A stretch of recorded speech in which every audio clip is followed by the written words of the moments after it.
Blog Talk Radio. Hello, everyone. Good morning. This is Lori Smith on Blog Talk Radio. It is 6 o'clock here in the morning, Calgary, Alberta, Wednesday morning, September the 8th, and I'm happy to be here. I'm just putting up the chat room right now, and if anybody would like to sit in there, that's great.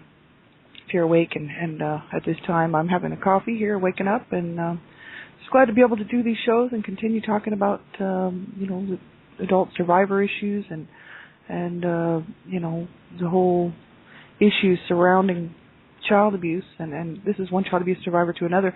We're on for 30 minutes. It's a live internet streaming radio broadcast from blogtalkradio.com, and this week we're looking at the inner child, inner infant, and from a website, hopeforsurvivors.com, www.hope4survivors.com, and that website was created and written by Hope for Us.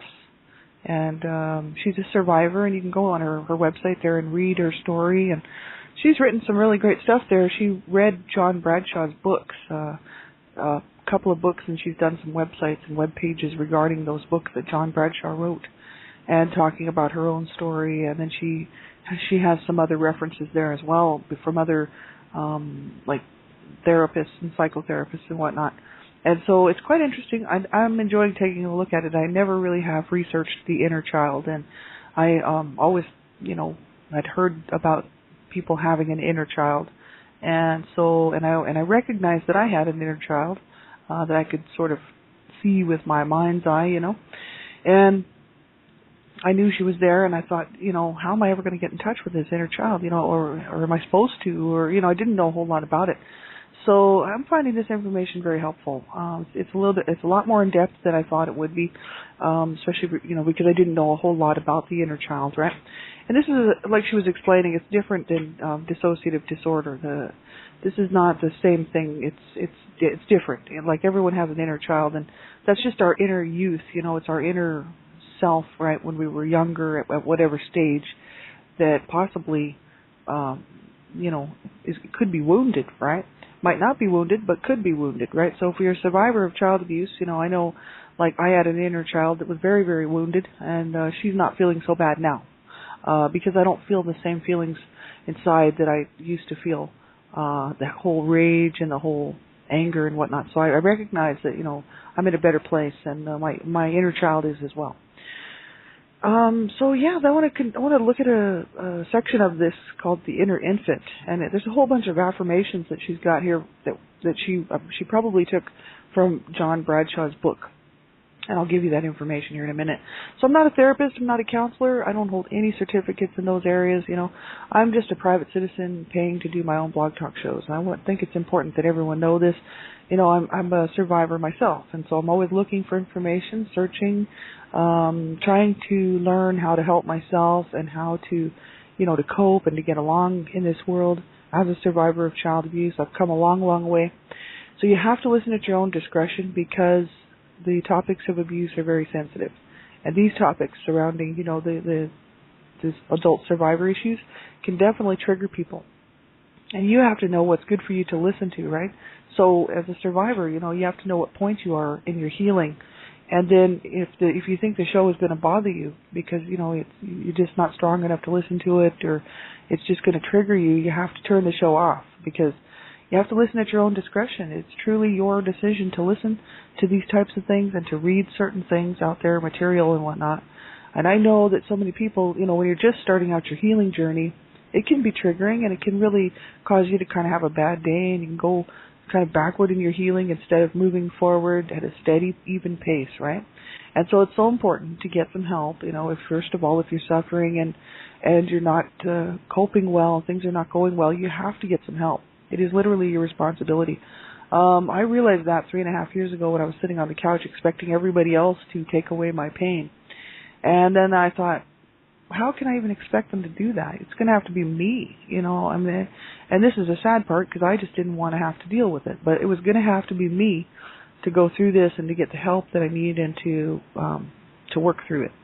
So I joined a couple of online group supports, websites for adult survivors of child abuse, and it was very helpful. That was the route that I chose. But anybody, we're all different. So you have to do what you feel is going to work for you. So whether it's, getting a counselor or a therapist or, getting, like I did, going into online group support or joining an adult survivor group in your own city or town, it's just so important that you reach out and get some help. It is your responsibility. It's our responsibility as adults in a situation. When we're children, we don't have the choice.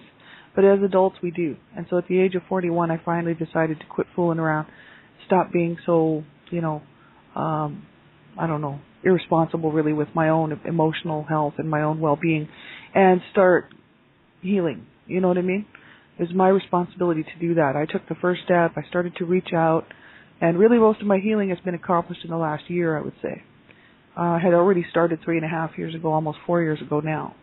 But the thing is I did a comprehensive look at my life about 1.5 years ago.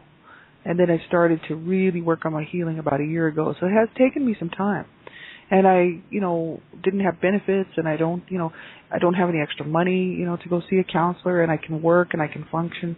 So I figured, well, okay, I'll just go through this myself. But if you can't do that, then you need to reach out and get some help. That is so important, right? So listen to this show and all of my shows and all of these types of shows at your own discretion, okay? And also young people under the age of 18, I just ask that you have someone listen to the show with you, an adult, an older person who you trust and who cares about you and who can help you make the decision whether you should be listening or not, just because there's a lot of adult content on my shows. And the topics of abuse are not talked about. Nobody really wants to talk about adult survivor issues. It's very uncomfortable. It's painful. A lot of people live in shame and silence because of the abuse that they suffer. So we don't hear a whole lot about this stuff out in the mainstream society. And, the only thing we do see is the headlines rolling in all the time regarding children who have lost their lives to at the hands of their caregivers or parents, or they're in the hospital because of the abuse they suffered, right? And then we don't hear anything else after that. We don't hear anything about prevention, and we don't hear anything about adult survivor issues, right? And so I just wanted to be one more voice, really, for adult survivors, for survivors of child abuse, right? And also to just look for good information that I think is very helpful. So if you're a young person, I ask that you have someone listen to the show with you to help you make the decision whether you should listen to it or not. So we're going to get right into the topic here. This is inner infant. This is inner child work. It's from Hope for Survivors, www.hopeforsurvivors.com. It's the number 4. That's hopeforsurvivors.com. Inner child work, and affirm your inner infant. Now this is the next part. This is kind of where we left off yesterday. I wanted to go through, talk about this. There's different stages that our inner child could be at, right? Whether it's an inner toddler, inner infant, inner school-age self, inner teenager, inner adolescent, right? So she's got sections for all of this here on this website. And you can click on them, and it brings up the information regarding whatever you really want to look at. And I want to look at the affirm your inner infant. And she writes here, it was John Bradshaw who distinguished the differences in needs for reclaiming the inner child at varying stages of development in his book Homecoming, Reclaiming and Championing Your Inner Child. And that's John Bradshaw's book. I've never read John Bradshaw's work, and I'm going to get his books as soon as I can afford to. Because I've heard a few people now, since I've been talking about John Bradshaw's work and this stuff here regarding what Hope for Us has written on her website here. Those books seem like they'd be very helpful, so I'm actually going to grab his books, Healing the Shame That Binds You, and also this Homecoming, Reclaiming and Championing Your Inner Child. So I'm going to pick those up when I have some money and read them and go through them, right? They just sound like such good information. So just like the different stages of child development, the inner child has different needs for different developmental stages. So every infant who comes into this world has very specific needs. And she writes here, if your needs were neglected as an infant, you would have internalized those unmet needs within your inner infant. Years later, if these needs are not acknowledged and met, your inner infant self will still be crying out from within that specific attention, or from within that, for that specific attention. So that inner infant would still be crying out, she says here. And I guess that's what John Bradshaw was talking about, right, in his book. So the difficult thing about working with our inner infant is that most people cannot remember that stage of their development. It says, if you suspect that you were abused and or neglected as an infant based on family history, etc., I highly recommend that you get a copy of John Bradshaw's book, Homecoming, and take the quiz or index of suspicion on pages 82 through 84. So this is what they're saying. There's a quiz we can take just to determine whether we think we need to work with our inner infant self, right, or our different inner childs or children, right? So that's the thing. I mean, when we're infants, not very many people have cognitive memories of when they're an infant. I know that I have certain memories when I was an infant that I can still remember, and I know I was cognitive enough to actually maintain those memories. I don't know why certain things would stick in someone's head, especially when you're like a baby. But I actually have some pretty, clear memories from when I was a really tiny baby. And not very many, mind you. I don't have like a whole lot of memories from that point, unless they're there and I just can't bring them up or something. I don't know a whole lot about that, but I do know that, I can remember a few things from when I was a real small baby, you know what I mean, like tiny baby, so kind of interesting, right? But we don't remember a whole lot, most people, from that stage, right? So it says inner infant affirmations. It says, in addition to the affirmations that all inner children need to hear, like I'm glad you're here, I love you just the way you are, and I will never leave you, your inner infant needs to hear affirmations that are specific to this initial stage of child development. So they list these off here, and these are probably from John Bradshaw's book. Yeah, it says these affirmations were developed by John Bradshaw, and he recommends that you do some meditation to use them to affirm your inner infant. So he recommends that you devote an hour of uninterrupted time for this. And he also recommends and she says here I can speak from experience because she's writing this, right, that you have a box of Kleenex close at hand. His homecoming book includes some excellent suggestions for getting relaxed and staying and in touch with your inner infant before you say these affirmations, right? So we're supposed to actually get in touch with our inner child before we start doing this, right? Whether it's our inner infant or our inner adolescent, whatever. We're supposed to get in touch with them first and then go through these affirmations, right? But I just think these affirmations are awesome because this is something like if we didn't hear this and we know we didn't hear this as a child, this is just very helpful and very nice, and it's very, some people might think, oh, brother, but for survivors of child abuse, I don't know, I wouldn't think that because I know how hard it is on children growing up the way that I did, my God, we certainly deserve better, and all children do, and that's why I think this is so important to look at this. Some of the affirmations here for your inner infant that John Bradshaw has listed here is, welcome to the world, I've been waiting for you, and that's awesome. If nobody was welcoming us into the world, which I wasn't being welcomed into the world, so, I know that, I was by a nurse, actually. A nurse named me and brought me into the world with the doctor and everything, but my mom wasn't welcoming me into the world because she was in a coma and she was dying and she was very, very sick. But they saved her life, and she was pretty not happy with the fact that I was born because I was born out of marital rape. So, she pretty much let me know that, and I paid for it my whole life, right? My dad was not welcoming me into the world because he was too busy trying to control a house full of like 5 kids at the time. There's 5 children in the home.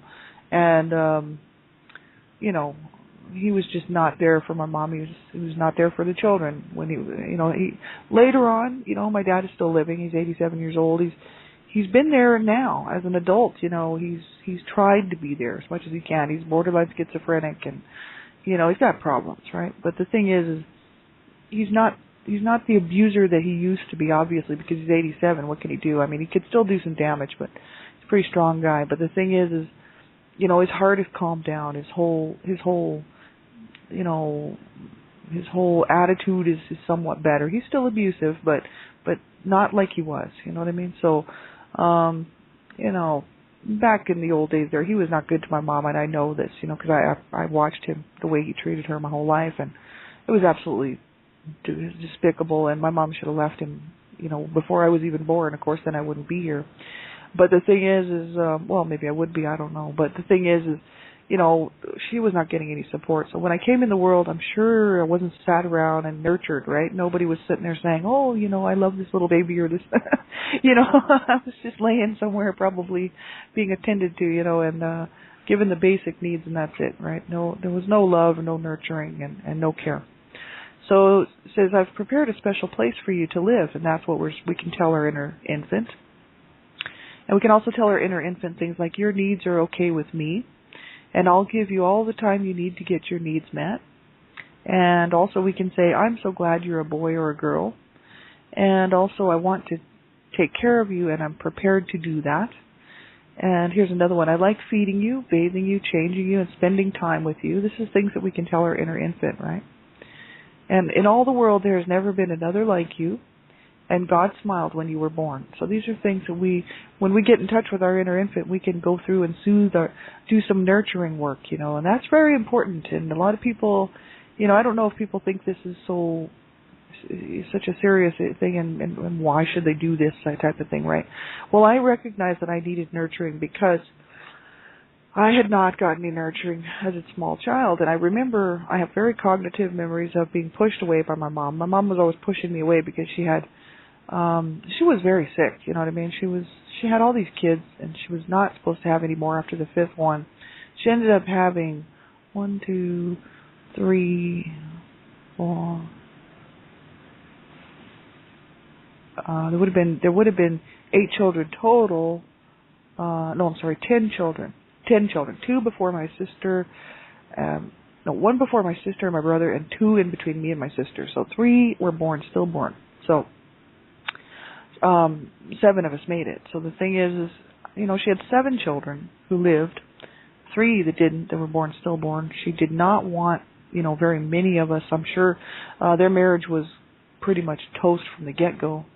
And so she was not standing around nurturing me. I mean, generally, if I was trying to hang on to her legs or trying to hold on to her dress, because she was always wearing these long moo-moo dresses because of her health. She was so sick, She had hernias and all kinds of problems, right? So, and she didn't have any money because, my dad, they were trying the best they could as far as the money went, but having that many kids, and my dad was working. He was never the type to not be working. He was always working, and so it's not like he was one of those people that just sort of like a bum, hangs around and doesn't provide for his family. He was working.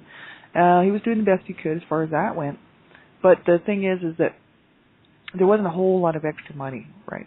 So my mom would make her clothes, and she would make these dresses, right? And they were called moo-moo dresses. And I mean, I used to try to hold on to her dresses, and she would not pull me, but she would push me away. And she would just be like, get out of here, right? And I was just looking for love and comfort and nurturing, right?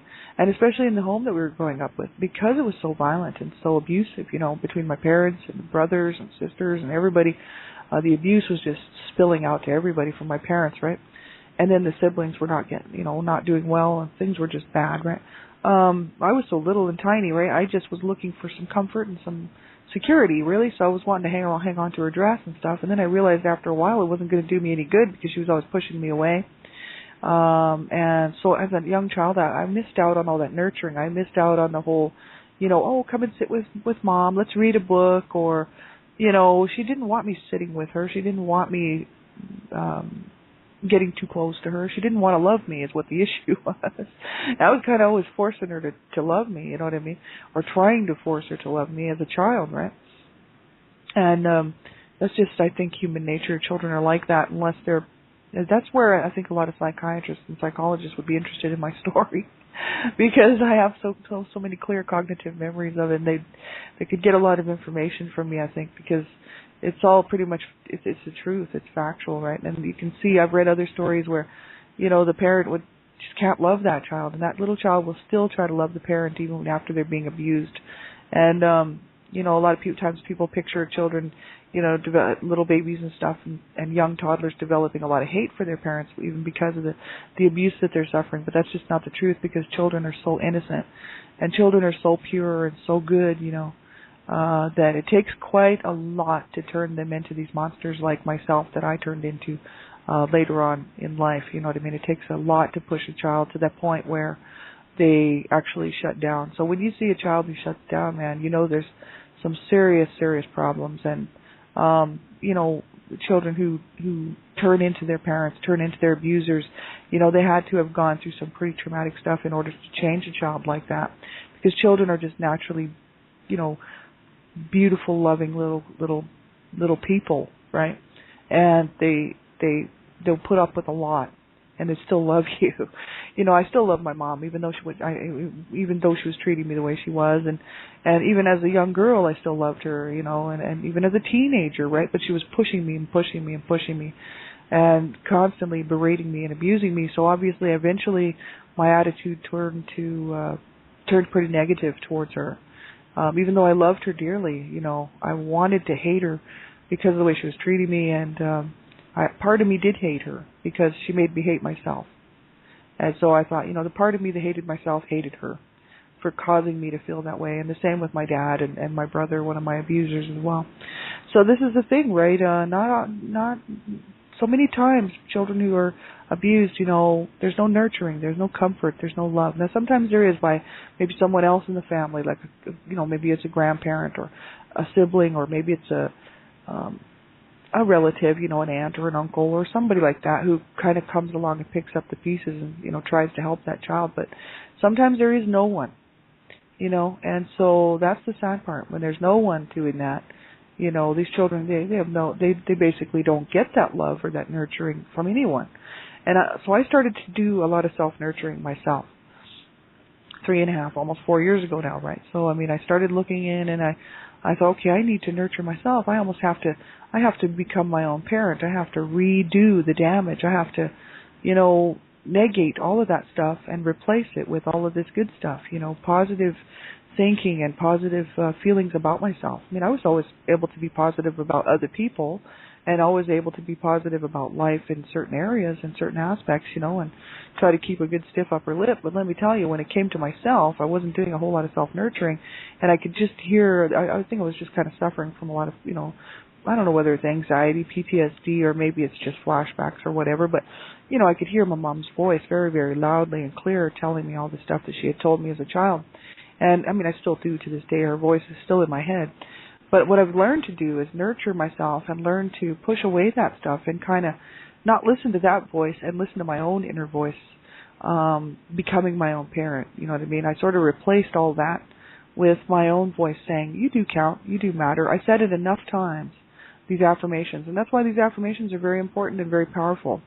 Because what you say enough times, you will start to believe. And when you need to start to believe it because it's true. And I started to think, I didn't deserve that. I started to look back at the abuse that I had suffered. And like yesterday morning's show, I was talking about that, the point where, I realized that I'd been living this huge lie, that my mom had psychologically, manipulated me my whole life. And my dad too. But mainly what really hurt me was my mom. Because she used me and then abused me. Well, she abused me first, then used me as a young adult, and then for her needs, right? All this codependency garbage, and got me to believe that she loved me and that she cared about me and that, she never apologized for the way she treated me as a child, but she got me to believe that our relationship was pretty good and that I was useful and that she needed me, right? So, that was good enough for me because after growing up abused by that woman in every way except besides sexually, right, I needed to hear that from her. I needed to have her want me in her life, right? And then at the age of 29, she tells me that she never ever did want any of us. We all meant nothing to her, and that she wished she should have just killed herself or us a long time ago. So it broke my heart. I was like, oh my God, you got to be kidding me. I've been living this lie with you for the last, I don't know how many years. I could have gone off and had my own life if I was going to know she was going to treat me like that. I would have just left. I'd have left as soon as I could in my 20s or early 20s. I would have taken off, especially like 21, 22. I stayed around there to protect her from my dad. Stayed around there to get her to the hospital or the doctor because I knew my dad wasn't going to be very good at that. There was many reasons I stuck around. And the thing is I would have been gone had I known the truth, right? So, I kind of felt like I had wasted about 8 years with living with an abuser who turned out was just using me as an adult, right? So I was just choked, just so angry. And let me tell you what, I came to Canada and I was almost 30, I was 29 years old, and, I was on the run, finally, at the age of 29, running away from home, I got away from those people, and I was glad, let me tell you. But, it took me the first couple of years just to make any sense of my life, period, because I had been so screwed up by these two people, and it was hard. So, I knew that, I had some work to do, and I started to, realize that I didn't deserve that. So about 3.5, 4 years ago, I decided that, actually, it's almost 4 now, I decided that I was going to fight to live, and I was going to fight to have a good life, and that I deserved better as a child. And I started to look back at this, and I thought, oh my God, I did not deserve that. Oh, man, and how am I ever going to get restitution? How am I ever going to get, my mother's passed away, not that she would ever say she was sorry for the way she treated me. She wouldn't. She would say I deserved every bit of it. And she was a horrible woman. I mean, it's just the truth, right? We have to face the truth. You know, and I thought, my God, I did not deserve that. I deserve so much better. So I started to scream out, and I started to be like, I deserve better. I do count. I do matter. And I'm a good person, and I don't deserve to be mistreated by anyone. And I started to really, you know, define my life by that instead of by what my parents had put on me, right? So that's why these self-affirmations are very, very important. We have to learn how to nurture ourselves if we did not get that nurturing. And we can't always rely on somebody else to nurture us, you know. Sometimes there is no one else that can do it. So for me, there was nobody else that could do this, right? So I needed to do it. And if you can't do it, you know, you really need to get some help. I mean, if I needed help at that point, I mean, if I get to the point in my lifetime ever where I feel that I just cannot cope, I will go and I will call a crisis line. I'll call somebody. Let me tell you what, because now I realize the help is available, and I've learned to trust enough, you know, to trust, to put my trust out there because I want to be trusted. And I had to learn how to trust. So I was like, okay, if I want to be trusted, I'm going to have to learn how to trust, right? So just make sure that you do get some help, because I'm telling you, you deserve it. You deserve to have a better life. And that's, you know, it's crazy that somebody would think it took you to that age to even discover that. And it's like, absolutely. You know, I mean, I was suffering along with this my whole life, but it took me to the age of 41 to decide to fight to live instead of to fight to die, which, you know, I talk a lot about my brothers who continually fought to kill themselves one way or another, and there two of them made it. So, you know, this is the thing, it's so important to get help. The next section of this is called Inner Toddler Self, and this is when, you know, toddlers, little tiny little, you know, past the infant stage and on to the toddler stage, 1, 2, I guess 2 years old, that type of thing. And she says here, Hope for Us says, just as when you were an infant, you probably won't remember much from the time you were a toddler. Says if you suspect that your needs were neglected, you know, or you were outright abused as a toddler, then she suggests reading that Index of Suspicion test from John Bradshaw's book called Homecoming: Reclaiming and Championing Your Inner Child. So I'm going to get that book as soon as I can. It says, just as when you were an infant, your inner toddler will have internalized unmet needs from that period of your childhood. It is an important part of recovery to acknowledge and affirm those needs now as an adult. And so they list here the affirmations here for the inner toddler, right? And so they do this all the way through. They have the inner preschooler self, inner school-age self, and inner adolescent self. So this is great, and I'm going to go through them all this week, and we'll just take a look at them and talk a little bit more about them tomorrow morning and see how far we can get. And there's another couple sections called on this webpage, on this website you can go and check out called Find Your Inner Nurturing Parent and Reparenting, right? And that's the thing. That's what we were just talking about, finding that nurturing person or that nurturing parent within you, you know. I had to learn how to be my own parent because I needed better parents, you know. So I became a better parent, and I became that parent, right? Because my parents were never going to be able to do it. My dad is borderline schizophrenic. He has no concept of how to be good to somebody, really. And my mom is gone. She will never, you know, so I had to become my own nurturing parent. And I tell you, it worked. And I tell you, it made me feel so much better because I realized that, hey, I can do this. You know, and so I hope that you will realize that too. We have about a minute left, and I hope that you will reach out, you know, if you're suffering and not suffer in silence. This makes me so sad. That's what I did for a long time, and I wish I would have got some help now, as I see so many good people out here. As soon as I reached my hand out, I had hundreds of hands come back to me, and I thought, oh my God, I had never experienced anything like this in my lifetime. So I tell you, it's just worth it to reach out and get some help. You know, I have so many friends who listen to my shows and so many people who support me, and you know, without them, I don't think this journey I would have gotten as far as I did on my journey. So I'm very thankful to everyone who's been a part of my life and walking this journey with me. You know, it's so important.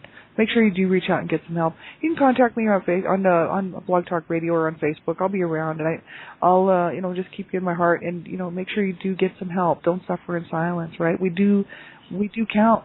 We do matter, and you count, and you matter to me. So take care, everybody. We'll talk to you real soon. Bye-bye.